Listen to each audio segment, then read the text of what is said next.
waktu dan tempatnya. Assalamualaikum warahmatullahi wabarakatuh.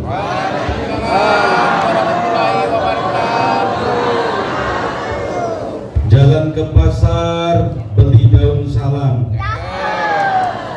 pulangnya beli nanas. Yang semangat jawab salam, saya doakan hutangnya. Amin Allahumma. Amin Allahumma. Nah ini kalau yang aminnya kenceng mesti banyak utang. Assalamualaikum warahmatullahi wabarakatuh.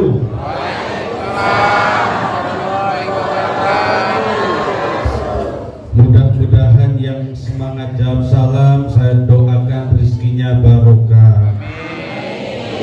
Yang punya kebun hasil panennya melimpah ruah. Yang punya keluarga masih dalam perjalanan, mudah-mudahan malam hari ini selamat sampai rumah. Yang masih jomblo-jomblo mudah-mudahan cepat nikah. Loh, kok Bapak bilang amin jomblo, Pak? Aku curiga duduk di pojok ini bilang amin. Jomblo nian, Pak? Iya. Atau jangan-jangan niat malam hari ini cari jodoh sini. Dan yang sudah nikah mudah-mudahan istrinya nambah. Gak ada yang berani amin ini. Maksudnya istrinya nambah baik, nambah taat beribadah, sehingga nanti bisa diajak ziarah ke Mekah Madinah. Nah itu maksudnya, bukan nambah jumlah tapi nambah solihah. Amin Allahumma.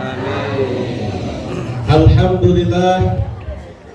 Alhamdulillahi wa kafa wa usalli wa usallim ala sayyidil mustafa wa ala alihi wa sahbihi ahli sidqi wal wafa. Asyhadu an la ilaha illallah wahdahu la syarika lah wa asyhadu anna sayyidana Muhammad ibni Abdillah la nabiyya wa la rasula ba'dah. Rabbi israh li sadri wa yassir li amri wahlul 'uqdatam min lisani yafqahu qawli, amma ba'du. Hadratan muhtaramin aizatal kiram, para alim, para ulama, para kiai, para asatid wal asatidah, bapak haji, ibu hajah, calon haji, calon hajah, amin Allahumma. Amin. Amin Allahumma. Amin. Yang insya Allah dimuliakan oleh Allah Subhanahu wa ta'ala. Wabil akhas al-mukarram wal muhtaram Ustadz Muhammad Ridwan. Jadi Bu, sebelum nanti kita dimasukkan ke dalam surganya Allah, nanti kita akan bertemu dengan makhluk yang jaga surga, namanya Ridwan. Nah, sebelum itu kita sudah ketemu dulu di sini. Insya Allah nanti kita bareng-bareng masuk ke surga. Amin Allahumma. Mau duluan ya enggak apa-apa Bu. Mau duluan apa belakangan Bu? Mau masuk surga atau tidak Bu? Mau cepat apa mau lambat? Lambat. Iya, berarti masih nak hidup lama ini. Lambat katanya. Adik-adik baiklah kamu duluan yang ceramah itu. Wabil akhas al-mukarram wal muhtaram Ustadz Eko MB selaku mudir Majelis Ar-Rahman, yang fotonya di sini Bu ini. Kalau di foto ini kayak Rhoma Irama. Sekilas dari jauh kan kayak Rhoma Irama Bu ya. Nah, Ibu mesti ngiranya kok ada Ini Ustadz Eko, mudir Majelis Ar-Rahman. Yang bakar bukur itu namanya. Nah, tadi Pak Trio ini minta dijelaskan itu bukur, itu wewangian, itu sunnah hukumnya. Kanjeng Nabi, baginda Rasul itu paling cinta dengan yang wangi-wangi. Ini bukur wangi. Coba Bapak Ibu yang pernah ziarah ke Madinah, itu kan di Masjid Nabawi pojok-pojokan itu ada bukurnya. Ya Pak ya? Iya. Ini malah sampai sini, waduh ini kok bakar menyan ini. Ini maulid Nabi kok ngundang jin ini. Ini bukur Bu. Ini wewangian. Makanya ini sunnah. Kalau mau beli, nah ini promosi malah. Ya nanti bisa ini di rumah untuk wewangian harum, itu sunnah karena baginda Rasul paling senang dengan wewangian. Itu makanya bagi jamaah yang pernah ziarah ke Madinah di Masjid Nabawi itu ada yang seperti itu di pojokan-pojokan, tidak kira lagi. Tapi kalau yang belum tahu, waduh ini gawat ini, Babu Nikmah ngundang jin malam ini.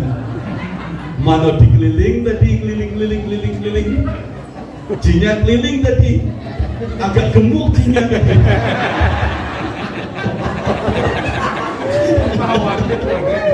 Itu bukan jin, itu pawangnya. Nah, itu.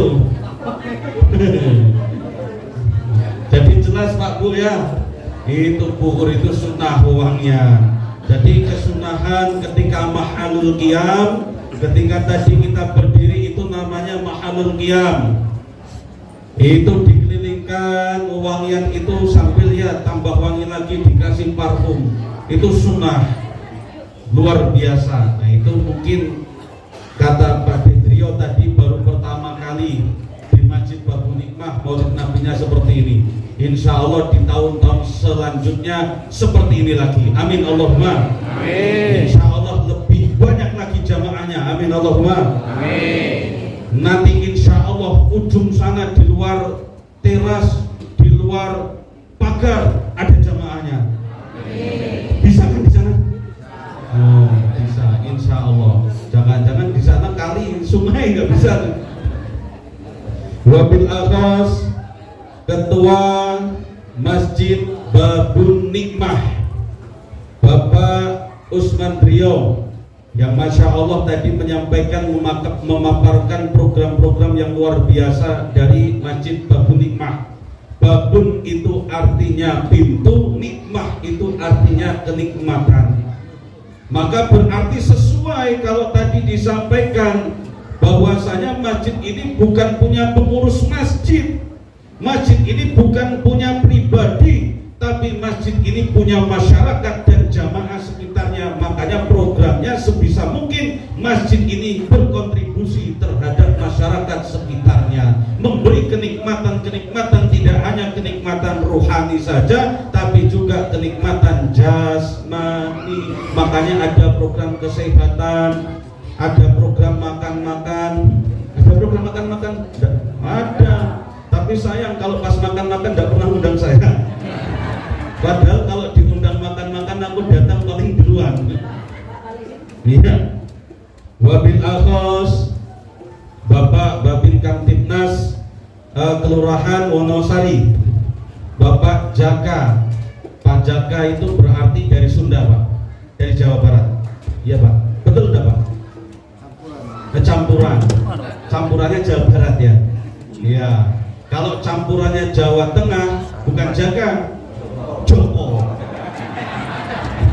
Kalau campurannya wong Semendau, Jake. Jadi campurannya blasterannya orang Sunda, makanya jadinya Jaka. Masya Allah, menyempatkan hadir membersamai kita walaupun pasti dari pagi sudah dinas, lelah, capek, waktunya istirahat, tapi malam hari ini hadir di tengah-tengah kita. Kita doakan mudah-mudahan Pak Jaka ini Allah berikan kesehatan selalu. Amin. Allahumma amin ya rabbal alamin.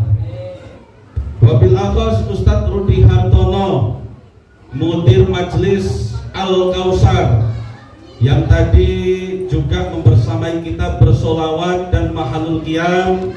Mudah-mudahan seluruh guru-guru kita, seluruh ustadz-ustadz kita, Allah berikan keberkahan dalam ilmunya. Amin. Allahumma amin ya rabbal alamin. Bapak Ibu rahimakumullah. Jadi Pak Bu, Rasulullah sallallahu alaihi wasallam pernah bersabda, inna dunya daruman la darullah. Sesungguhnya dunia ini desanya orang yang tidak punya desa, kotanya orang yang tidak punya kota, tempat tinggalnya orang yang tidak punya tempat tinggal. Itu hakikatnya dunia seperti itu Pak. Kata baginda Rasul, dunia ini tempat tinggalnya orang yang tidak punya tempat tinggal, desanya orang yang tidak punya desa, kotanya orang yang tidak punya kota. Maksudnya gimana ini? Karena sesungguhnya Bapak Ibu semua ini aslinya bukan penduduk sini. Bapak Ibu walaupun jelek-jelek ini, itu aslinya penduduk surga Pak. Walaupun ada yang mancung ke depan, ada yang mancung ke belakang, itu semuanya penduduk surga. Aslinya gitu. Kita ini aslinya bukan penduduk sini. Buktinya mana kita aslinya bukan penduduk sini? Kita itu semuanya keturunan Nabi. Mbah kita, mbah buyut kita itu Nabi. Nabi siapa? Nabi Adam. Kita ini keturunan baginda Nabi Adam alaihi salam. Nabi Adam aslinya itu bukan asli penduduk dunia, bukan asli penduduk bumi, tapi aslinya penduduk surga, tapi dideportasi sama Allah. Dideportasi sama Allah ke dunia, makanya anak cucunya meloklah ke dunia. Tapi aslinya kita bukan penduduk sini Pak. Aslinya kita penduduk di sana, di surga. Yang asli penduduk sini itu yang ngomongnya mbek, nah itu asli penduduk sini itu. Yang suka garuk-garuk sambil makan kacang. Untuk gue di sini makanannya bukan kacang, tapi pisang. Sampai pas lihat Ustaz Ridwan lagi pakai kacang.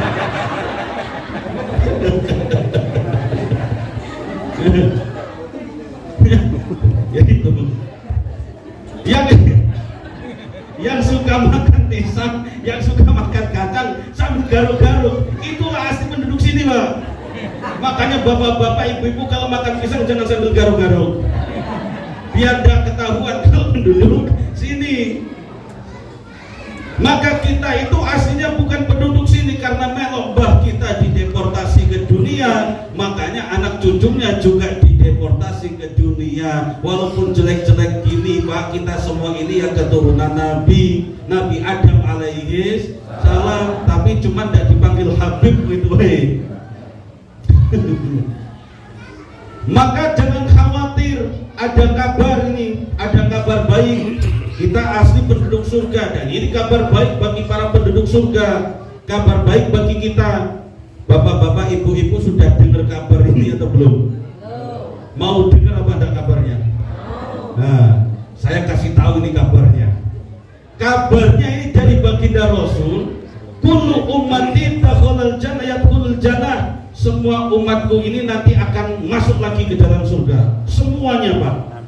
Amin Allahumma. Amin. Jadi kita akan balik lagi, pulang lagi ke surga. Kata baginda Rasul, itu beritanya, itu kabarnya mah itu Pak. Percaya pada? Ya. Harus ini. Karena baginda Rasul ini yang ngabarin. Semua umatku, kata baginda Rasul, nanti akan balik lagi ke kampungnya, yaitu surga.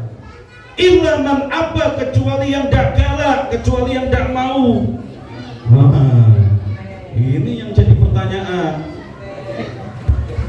Makanya ditanya, paman apa ya Rasul? Siapa yang tidak galak masuk surga? Memangnya ada wong mau dimasukkan ke surga kok tidak galak? Ada wahai para sahabat. Karena orang ini ya ada yang baik, ada yang buruk. Man ata'ani dakhalal jannah wa man asani faqad aba. Barang siapa taat terhadap terhadap apa yang telah aku syiarkan, syariat-syariat yang telah aku ajarkan, itulah yang akan Allah kembalikan lagi ke dalam surga. Wong ada orang taat ibadah, gak cuma yang wajib yang diajarkan oleh baginda Rasul, tapi bahkan yang sunnah-sunnah juga tidak pernah ditinggalkan, istiqomah. Itu artinya taat dengan syiarnya baginda Rasul. Itu artinya dia mau menerima dengan taat apa yang diajarkan oleh baginda Rasul. Inilah yang nanti akan dikembalikan lagi ke kampung halamannya, yaitu surga. Waman asoni, tapi kalau orang itu tidak taat, sudah jelas kalau ada perintah sholat sehari itu berapa kali, Pak? Ada perintah sholat, kata baginda Rasul, sehari ini 5 kali. Kayak program Babu Nikmah 5. Tapi ngacungnya Pak ini, pinternya ini. Free kan 5, ngelesnya pinternya Mbak Trian. Tapi bener juga ini, free kan 5. Sudah jelas bahwasanya perintah ini yang disyariatkan di dalam Islam, yang diajarkan oleh baginda Rasul, yang dibawa dari hasil Isra Mi'rajnya baginda Rasul 5 kali, kok malah dikurangi sama bapak-bapak jadi 2 kali. 2 kali itu apa? Maghrib sama duhur. Maghrib itu paling mudah untuk sholat, Pak. Paling berat itu subuh, kemudian isya. Makanya sholat subuh berjamaah itu derajatnya paling tinggi di antara sholat-sholat yang lainnya. Itu namanya sholat subuh berjamaah, karena godaannya itu berat. Bapak-bapak, ibu-ibu kalau bangun pagi itu sering, saya yakin sering, Pak. Tapi bangunnya kadang-kadang bukan untuk sholat, kadang cuma untuk benerin selimut, kadang untuk nempuk nyamuk, atau bahkan untuk ke kamar mandi, bangun. Habis itu tidur lagi. Kalau bangun malam itu mesti gampang. Bapak-bapak, ibu-ibu sering yang bangun malam, tapi kebelet ke kamar mandi. Tapi insya Allah ibu-ibu, bapak-bapak yang di sini itu tidak ada bedanya sama itulah, masih kecak itulah, masih kamar mandi juga ujung-ujungnya. Bapak Ibu rahimakumullah, orang yang tidak taat itulah orang yang tidak mau dimasukkan lagi ke dalam surga. Yang jadi pertanyaan di sini, kira-kira kalau ditanya bapak-bapak, ibu-ibu ini mau taat atau mau menjadi golongan yang galak diajak lagi masuk ke surga, Bu? Bu, Bu, masih hidup? Diem, boy. Agak ngeri aku ngaji di sini, Bu. Karena ini taman surga, sampingnya langsung taman baka. Jadi kalau dipanggil ini ndak nyaut, gawat ini. Ini sebenarnya aku ngaji di taman surga apa taman baka? Tapi ngaji di sini yakin paling khusyuk ini, karena langsung diingatkan dengan taman baka. Hati-hati akib baliknya, Bu. Kalau bisa muter baik. Apalagi ibu-ibu ini pakai putih-putih galau ini. Gawat. Ustaz Iqbal juga putih. Jadi ibu-ibu kalau ditanya itu kira-kira dalam hati, Pak, Bu, itu pengen lagi dimasukkan, kembalikan oleh Allah ke surga atau biarlah ma ini wae? Mau dimasukkan lagi ke surga atau biarlah ma ini wae? Amin Allahumma amin ya rabbal alamin. Jadi Bapak Ibu rahimakumullah, makanya taat terhadap baginda Rasul, meneladani baginda Rasul itu tidak mudah. Oleh sebab itu tujuan kita hidup di dunia ini tidak hanya menjadi orang yang solih, tidak hanya sebatas menjadi ibu-ibu yang solihah. Kalau menjadi orang solih itu mudah, menjadi ibu-ibu yang solehah itu mudah. Yang susah itu jadi muslim dan muslihah. Itu tujuan utama kita hidup di dunia ini, Ibu. Apa itu perbedaan? Ma farqu baina sholih wa muslih. Inilah yang wajib kita contoh dari baginda kita Nabiullah Muhammad sallallahu alaihi wasallam. Tujuan hidup kita di dunia ini tidak hanya sebatas menjadi orang soleh, tetapi tujuan utama kita adalah menjadi orang muslim. Ma farqu baina sholih wa muslih. Apa perbedaan orang soleh dan orang muslim? Kalau soleh itu Pak, ada Pak soleh di sini? Mana? Nah, konkretnya di sini. Nah, apa baca mak itu? Apa disiapin yang tak beliau? Iya, masya Allah ini konkretnya di bab 5 ini. Kalau kita jadi Pak Soleh,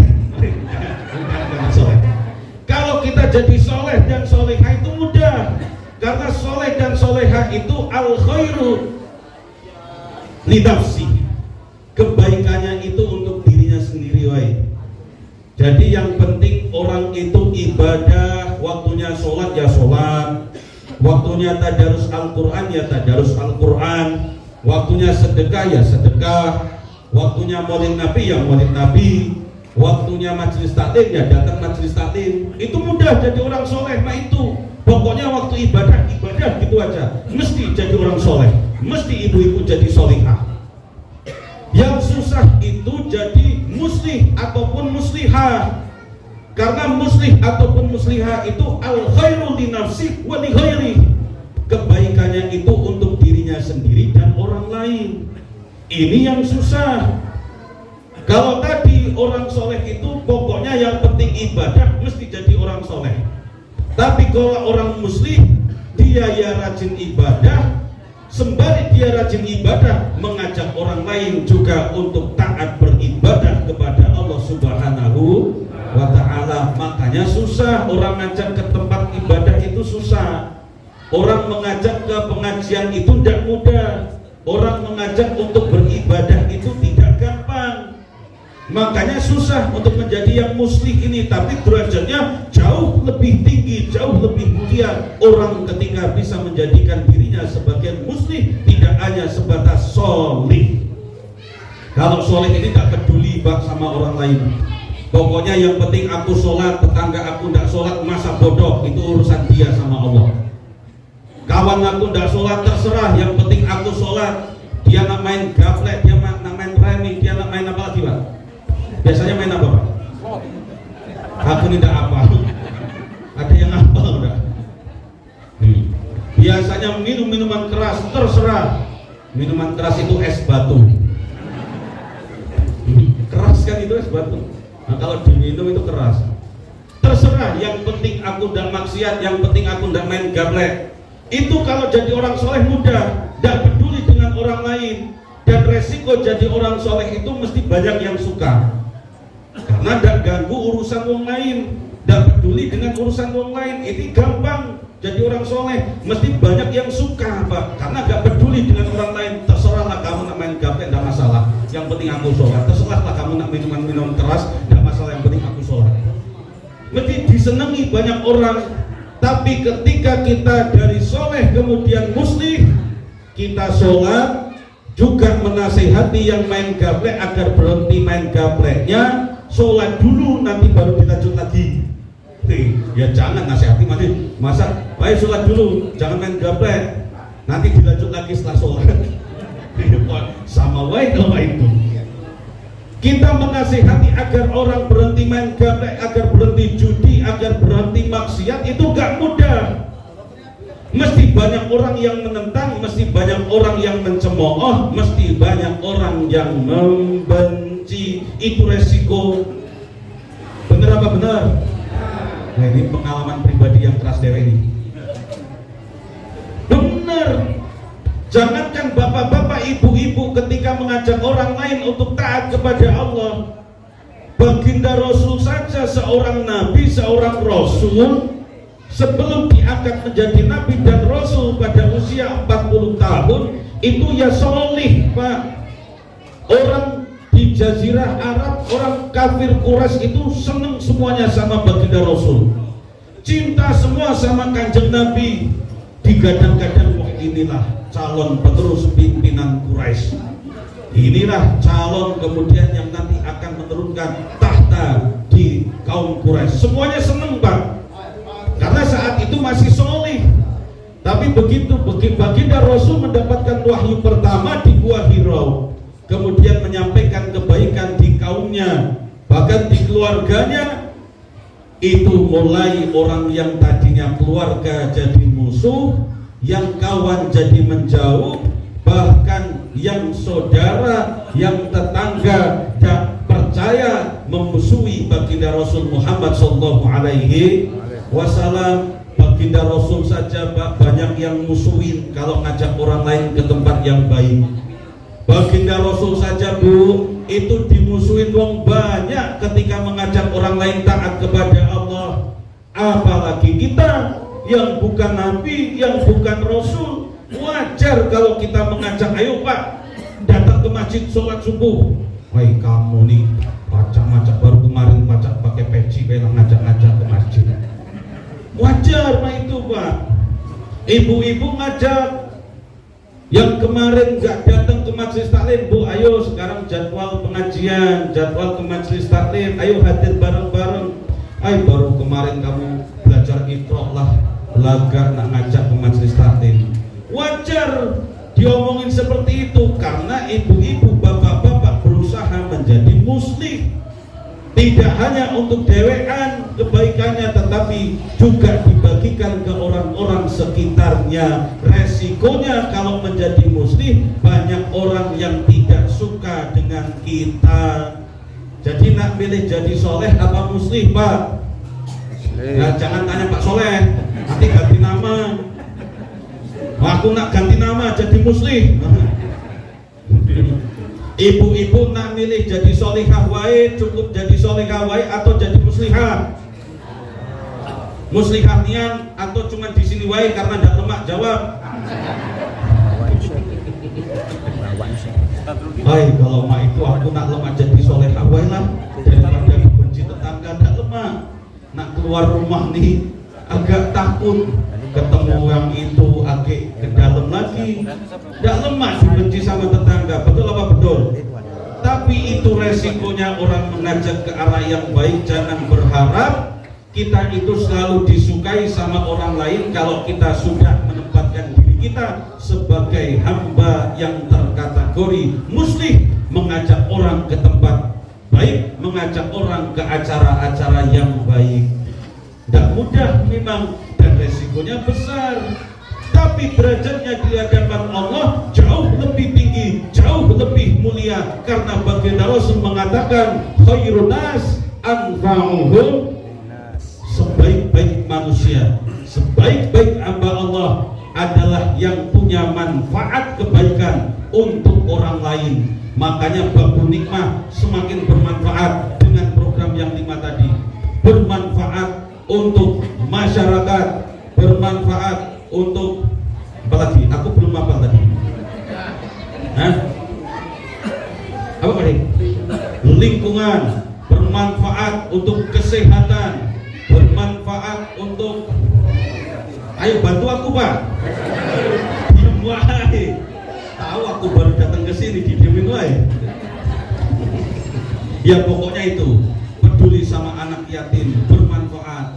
Memang itu yang diajarkan oleh baginda Rasul, yang menjadi tema yang bisa kita teladani. Khairun nas anfa'uhum linnas, sebaik-baik manusia itu yang punya manfaat kebaikan untuk orang lain. Kalau tidak baca dewean, bareng-bareng berjamaah. Kalau berjamaah lebih kuat. Berjamaah gimana? Ya ini ada wadahnya, ada masjid untuk berjamaah, memberi manfaat yang baik untuk orang lain. Saya dengar tadi ada jalan gelap di situ, ada lampu, di antara lampu yang menerangi itu diambil dari masjid. Nah, itu kan masya Allah Pak. Ini tidak cuma menerangi nanti di Taman Baka, tapi di alam barzah juga nanti bisa menjadi penerang. Amin Allahumma. Loh ini serius Pak Bu. Kita ini secara tauhid wajib meyakini bahwasanya setelah alam dunia ini bakal ada alam yang selanjutnya namanya alam kubur atau alam barzakh, pemisah antara alam dunia dan alam akhirat. Semua akan ke situ, Pak. Semua akan ke situ kecuali orang yang mati dalam keadaan syahid dan anak-anak yang meninggal sebelum akil balik. Semua orang yang nanti akan dibangkitkan oleh Allah di padang mahsyar akan Allah tempatkan dulu di alam yang dinamakan dengan alam barzakh.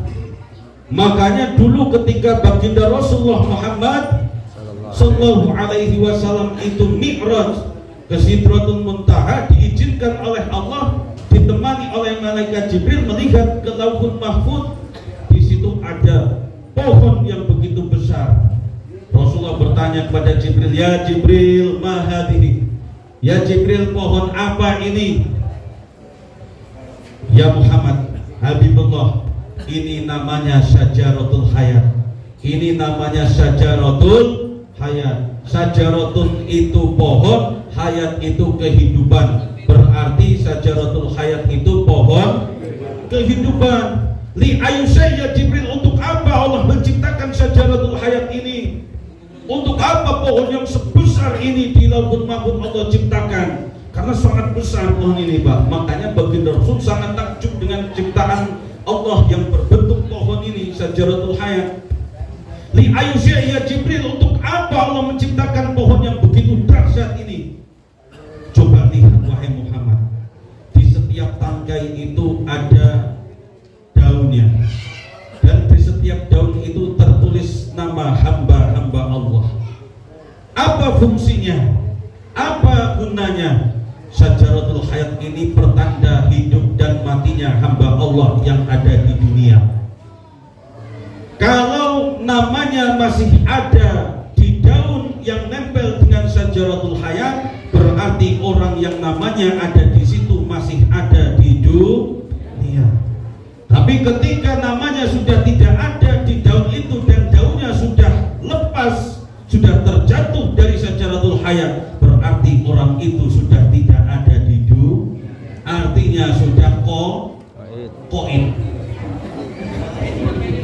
sudah meninggal. Setiap ada bayi yang lahir akan tumbuh daun beserta namanya. Setiap ada orang meninggal, daun yang ada nama orang tersebut akan jatuh dari syajaratul hayat. Dan ini ada tandanya, Pak. Menurut para ulama, di syajaratul hayat itu 40 hari sebelum orang itu meninggal, maka nama yang ada di daunnya itu sudah dihapus oleh Allah, tapi daunnya masih menempel di syajaratul hayat. Namanya sudah hilang, namanya sudah dihapus oleh Allah, tapi daunnya masih nempel di syajaratul hayat. Tandanya apa di dunia yang berkaitan dengan orang tersebut? Biasanya kurang lebih 40 hari orang sebelum meninggal, itu orang tersebut kadang melakukan sesuatu yang tidak masuk akal, yang nyeleneh, yang tidak dilakukan seperti biasanya. Entah itu kelakuannya atau perkataannya, kadang-kadang kita baru sadari kalau orang itu sudah meninggal, Pak. Sering, Pak, nemuin kayak gitu. Kita baru sadar, oh ternyata dia mengatakan seperti itu kemarin itu dia mau meninggal. Pernah seperti itu, Pak? Nemuin seperti itu sering, Bu? Iya, itu pertanda bahwasanya nama orang tersebut di daun syajaratul hayat ini sudah dihapus oleh Allah, tapi masih nempel. Dia masih ada di dunia, tapi sudah kayak orang linglung karena seakan-akan bukan penduduk dunia lagi. Makanya kadang kelakuannya agak aneh, nggak seperti biasanya. Biasanya ke masjid itu pakai pakaian putih, tiba-tiba hari ini ke masjid pakai batik. Itu contoh wahai misalnya. Contoh.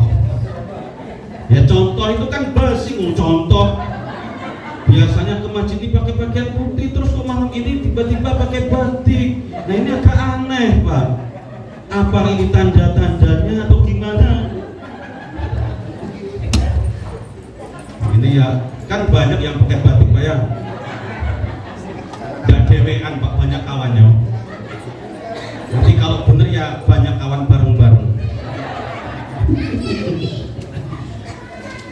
Ada kadang-kadang orang mengatakan ke tetangganya, Pak, Bu, nitip anak ya, minta jagain anak ya, saya mau pergi dulu. Dikira orang ini mau begawe, Pak. Dijawab, ya, aku jaga anak kamu, tenang baik, silahkan pergi. Jangankan anak istri kamu, aku jaga juga. Dikira mau begawe, ternyata baru sadar kalau orang itu sudah meninggal. Ternyata itu bentuk pamitan. Pernah kayak gitu, Pak? Pernah, banyak. Memang nyatanya seperti itu. Kadang-kadang orang minta maaf ya, aku banyak salah. Tidak pernah minta maaf orang itu kecuali kalau lebaran baru minta maaf. Ini kok tiba-tiba wongnya minta maaf, tiba-tiba rajin ke masjid, tiba-tiba rajin sedekah dan lain sebagainya. Ternyata baru kita sadari setelah orang itu meninggal dunia, karena namanya sudah tidak ada di Sajaratul Hayat, tapi daunnya yang berkaitan dengan hidupnya masih nempel di Sajaratul Hayat. Bapak Ibu pernah kemudian telinganya ini berdenging tiba-tiba, Bu? Pernah? Sering apa dah? Sering. Padahal nggak ada yang lagi cek sound, nggak ada organ tunggal. Tiba-tiba telinga berdenging sangat kencang, itu pernah apa enggak, Pak? Sering ya? Alhamdulillah. Ini keterangan para ulama. Di dalam Islam ada keterangan bahwasanya kalau tiba-tiba telinga berdenging sangat kencang, itu boleh jadi daun yang ada nama kita di Sajaratul Hayat itu kesenggol sama malaikat maut. Sering ya tadi ya? Sering kan, Pak? Alhamdulillah. Itu kesenggol. Makanya yang sudah sering denging itu hati-hati. Yang tiba-tiba pagi denging, siang denging, sore denging, malam denging, hati-hati nian, Bu, itu. Malaikat maut sudah mondar-mandir di daun itu. Disenggoli tiap hari, disenggoli, denging, hati-hati. Mana tadi yang sering denging, Bu? Nyesel aku jawab sering. Itu pertanda dengingnya kita tiba-tiba telinga, pertanda bahwasanya telinga kita menjadi pertanda isyarah nama kita, daun yang ada nama kita di Sajaratul Hayat itu kesenggol oleh malaikat maut. Untung malaikat mautnya ini tidak jahil, Pak. Untung tidak jahil. Coba kalau jahil kayak Ustadz Eko, sambil lewat ini maksiat baik aku langsung cabut nih. Untuk disenggol nih. Kalau jahil hati-hati ini. Daripada ini tidak pernah sholat sambil lewat sambil tarik aja. Gawat, Bu. Ibu-ibu lagi masak, belum selesai. Suamilah nungguin, tiba-tiba daunnya dicabut. Tidak selesai masaknya, Bu. Mesti cari yang tukang masak yang lain suami itu. Bapak Ibu rahimakumullah, maka Masya Allah, tempat pengajian kita malam hari ini itu dekat dengan pengingat kita ke alam yang selanjutnya. Kata baginda Rasul, orang yang paling cerdas, orang yang paling pintar bukanlah orang yang dapat ranking 1 terus selama dia belajar, bukan orang yang selalu dapat menghafal seluruh materi yang dia pelajari, tapi orang yang paling pintar, orang yang paling cerdas, kata baginda Rasul, adalah orang yang paling paling sering mengingat masalah masalah mati, Ibu. Bapak Ibu sering lewat sini apa enggak? Aku tanya balik apa? Aku jawab, sering lewat sini apa enggak, Pak? Tiap hari. Kira-kira berapa kali lewat sini? Sehari berapa kali? Pernah ngitung pada? Pernah. Berapa kali Pak lewat? 2 kali paling kan? 4 kali. Apa nak nengok nian tempat aku yang di mana nian? Oke, tempat aku yang di mana lah. Orang yang paling cerdas, kata baginda Rasul, itu yang paling sering mengingat kematian. Dan Bapak Ibu sebenarnya sudah oleh Allah, ditakdirkan oleh Allah hidup di tempat ini, itu dekat dengan dekat dengan kematian. Hidup dengan tempatnya orang sudah mati. Makanya orang mengingat mati itu ketika melihat orang yang dikubur. Makanya disuruh ziarah kubur. Fa inna tudzakirukum 'anil akhirah, fa inna tudzakirukum 'anil maut. Ziarah kubur, sambangi kuburan, bukan minta doa. Mbah, aku ini minta nomor kira-kira yang berapa lah yang keluar. Bukan itu, tapi kita mendoakan orang yang sudah ada di alam kubur, dan kita ingat bahwasanya nanti kita juga akan masuk ke liang lahat, kita yang akan diinjek-injek dari pucuknya gantian Pak. Sekarang bapak-bapak pengurus masjid, pengurus jenazah yang gali kubur, itu yang sekarang hobinya nginjek-nginjek Pak. Hati-hati nanti. Gantian nanti, jangan khawatir tidak diinjek-injek juga gitu. Mesti juga gantian nanti diinjek-injek dari pucuk Pak. Walaupun dikatakan ustadz, walaupun dikatakan ulama kiai, nanti tetap dipadatkan itu tanahnya. Gak ada kemudian, oh ini ustadz, kuburannya tolong nanti dilebarin, dikasih kasur, dikasih AC. Gak ada. Sama orang meninggal yang seperti itu dalam Islam. Maka Bapak Ibu rahimakumullah, setiap lewat sini diajarkan oleh baginda Rasul, assalamu alaika ya ahlal kubur atau ya ahlal diyar. Itu seakan-akan kita itu memberi salam sambil mendoakan, nanti kita juga akan ikut ke sana. Kita juga nunggu giliran ini. Kita kan hidup di dunia ini Pak, hakikatnya juga hanya nunggu giliran wae dipanggil melalui pentas suara masjid. Sekarang itu belum wae dipanggil nama kita di pengeras masjid. Nanti kita waktu saatnya sudah tiba, akan itu diumumkan nama kita melalui pengeras masjid. Apa mau sekarang diumumkan? Mau cepat diumumkan apa enggak? Akhir dulu lah ya. Anak ngabisin snack dulu.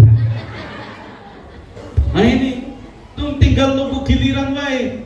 Sekarang yang selalu ngumumin orang meninggal, assalamualaikum warahmatullahi wabarakatuh, inna lillahi wa inna ilaihi raji'un. Nanti dia yang disiarin kayak gitu juga Bu. Sekarang tukang nyarin, siapa yang tukang nyarin?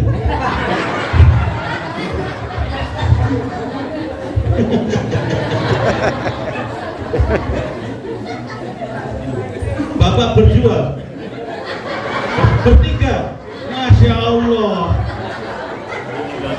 jagalah dewean, ngajak kawan duo.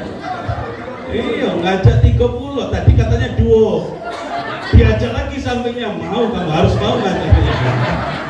Awas tidak mau, aku lebih tua, suul adab kamu nanti. Maka hati-hati Pak, sering ngumumin kematian. Insya Allah. Tapi insya Allah orang yang selalu mensyiarkan seperti itu, mengingatkan orang tentang kematian, derajatnya di hadapan Allah diangkat lebih tinggi daripada orang yang tidak peduli dengan orang yang sudah meninggal. Ya itu mengingatkan orang mati Bu. Ketika ada siaran di masjid ini, inna lillahi wa inna ilaihi raji'un, orang yang di rumah bergetar hatinya, siapalah yang meninggal ya Allah ini? Siapalah? Takut di sini, takut ingat mati, bukan tidak kalah mati, takut dimintai pertanggungjawaban nanti. Siapalah? Nah, berarti mengingatkan tentang kematian. Orang yang mengingatkan tentang kematian berarti juga mengingatkan untuk mengingat Allah Subhanahu wa Ta'ala. Orang yang selalu mengingatkan Allah Subhanahu wa Ta'ala, insya Allah derajat surganya surga yang tinggi nanti. Amin Allahumma amin. Makanya ini yang terakhir, contoh yang terakhir. Kadang Pak, sopir travel itu bisa jauh lebih tinggi derajat surganya nanti daripada yang sering khotib Jumat. Loh, kok gitu bisa Ustaz? Bisa.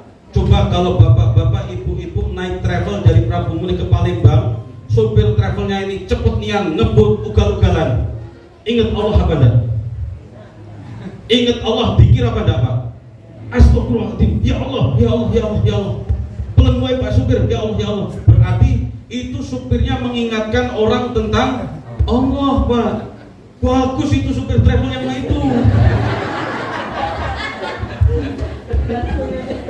Mengingatkan penumpangnya, ingat Allah. Daripada tidur wae diingatkan untuk pikir. Makanya diajak ngebut biar penumpangnya semua berzikir kepada Allah. Akhirnya cepat sampai dan selamat karena zikir penumpangnya semua ini.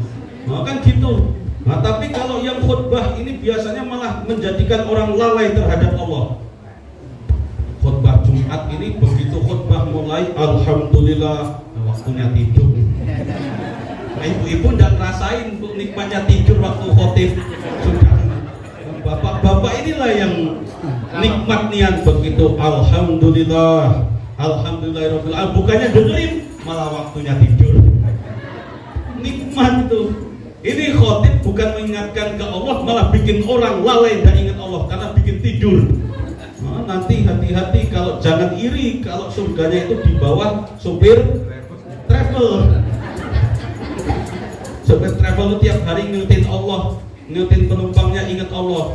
Nah ini setiap Jumat seminggu sekali bikin orang lalai dan pernah ingat Allah gara-gara tidur semuanya. Tidak usah iri. Bapak Ibu rahimakumullah, mohon maaf, ini safari Maulid Nabi Muhammad SAW yang diselenggarakan oleh Lembaga Dakwah Nahdlatul Ulama beserta LTM dan Majelis Ar-Rahman dan Majelis Al-Kausar ini ada SOP-nya. SOP-nya itu jam 10 harus selesai. Nah, ini sudah jam 10 lewat. Kalau di sana sudah lewat 4 menit, di jam saya sudah lewat 30 menit. Ya, makanya ini sudah keluar dari SOP. Nanti kalau keluar dari SOP saya kena SP Pak nanti. Gawat kalau sudah kena SP nanti. Makanya mohon maaf kalau silaturahim kami bersama pengurus Masjid Babun Nikmah, jamaah yang hadir, baik jamaah Babun Nikmah sendiri maupun jamaah sekitar yang menjadi tamu undangan ini, ada kurangnya, ada khilafnya, mohon dimaafkan, mohon diikhlaskan. Ikhlas apa enggak Pak? Ibu-ibu ikhlas apa enggak? Alhamdulillah. Nah, harus ikhlas. Kalau saya pisang bawa balik ikhlas apa enggak? Soalnya saya belum makan, baru nak nyicipin sudah suruh ceramah. Ini jangan tahu sikonian MC-nya ini. Baru nak petik Pak ini sudah acara yang selanjutnya tausiah agama. Tidak mungkin tausiah sambil megang pisang ini. Mudah-mudahan pertemuan kita pada malam hari ini benar-benar mendapatkan barokah dari Allah Subhanahu wa taala. Barokah peringatan Maulid Nabi. Kalau di antara kita, di antara jamaah, bahkan keluarga kita yang saat ini dalam keadaan sakit, semoga segera diangkat penyakitnya. Kita dimudahkan, dilapangkan dalam mencari rezekinya. Keluarga kita dijadikan keluarga yang sakinah. Nanti Allah wafatkan kita semua dalam keadaan husnul khotimah. Amin Allahumma amin ya rabbal alamin. Mohon maaf Pak Bu, kalau bahasa saya kasar karena saya makhluk kasar. Berbeda dengan bapak-bapak ibu-ibu bahasanya halus karena bapak-bapak ibu-ibu makhluk.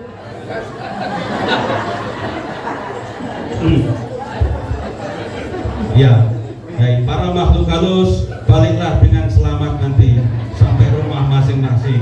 Jangan mampir-mampir, ya. Ya Bu ya, hati-hati. Jangan ketukar sandalnya. Bawa sandal buruk balik bawa sandal high heel yang bagus. Jangan-jangan nanti sandal aku yang hilang ini. Bapak Ibu rahimahullah. Kula akhiri wallahu a'lam bishawab, Allahul muwaffiq ila aqwamit thoriq. Assalamualaikum warahmatullahi wabarakatuh.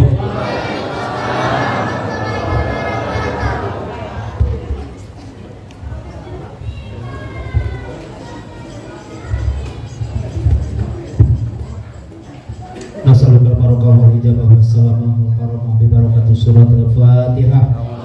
A'udzu billahi minasy syaithanir rajim. Bismillahirrahmanirrahim.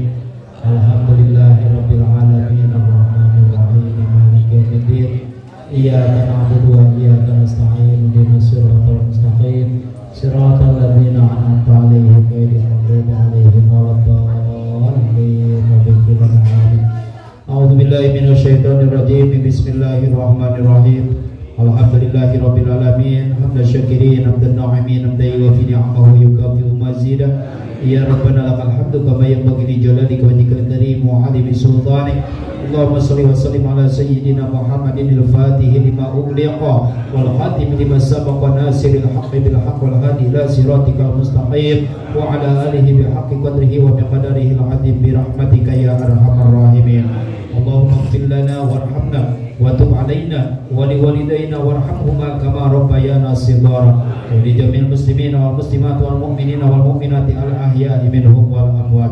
Nas'aluka ya Allah ridhaka wal jannata wa na'udzu bika min sakhatika wan nar. Allahumma sallimna min afatid dunya wal akhirah wa fitnatihima fa innaka ala kulli syai'in qadir. Allahumma anfa'na bima 'allamtana. Allahumma anfa'na bima 'allamtana. Allahumma anfa'na bima 'allamtana fa innaka ala kulli syai'in qadir. Allahumma aghnina bil ilmi wa zayyina bil hilmi wa akrimna bit taqwa wa jamilna bil afiyah fa innaka sami'ud du'a. Rabbana zalamna anfusana wa illam taghfir lana wa tarhamna lanakunanna minal khasirin. Rabbana taqabbal minna innaka salatana. Rabbana taqabbal minna innaka antas samiul alim wa tub alaina ya maulana innaka antat tawwabur rahim. Rabbana atina fid dunya hasanah wa fil akhirati hasanah wa qina adzabannar. Wa sallallahu ala sayyidina Muhammadin wa ala alihi washabihi wa baraka wa sallam. Subhana rabbika rabbil izzati amma yasifun. Wassalamu ala mursalin walhamdulillahi rabbil alamin. Taqabbalallahu minkum